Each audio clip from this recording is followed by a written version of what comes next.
مراسم جنازه عبدالقهار رازقов جوانی که پس از بازداشت ماموران پلیس در کلاب درگذشت.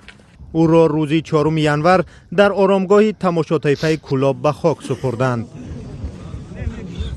عبدالقهار رازقov 37 ساله را شب 2 ینور ماموران پلیس با گمان دست داشتن در معاملات مواد مخدر بازداشت کردند.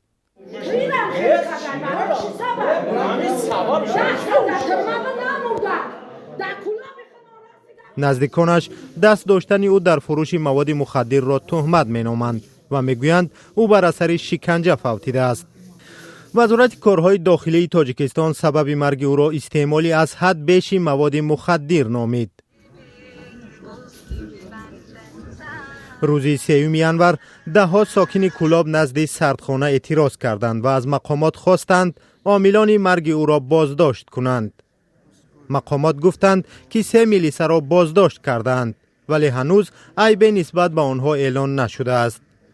خبر بازداشت میلیسه ها خشم اعتراضگران را پایان برد ولی هنوز معلوم نیست که پرونده آنها تا کجا عادلانه تحقیق می شود. در بازداشت فوتیدن ساکنان هر سال ثبت می شود. سازمان های حامی حقوق انسان مقامات تاجیک را برای شکنجه بازداشت شده ها بارها تنقید کردند.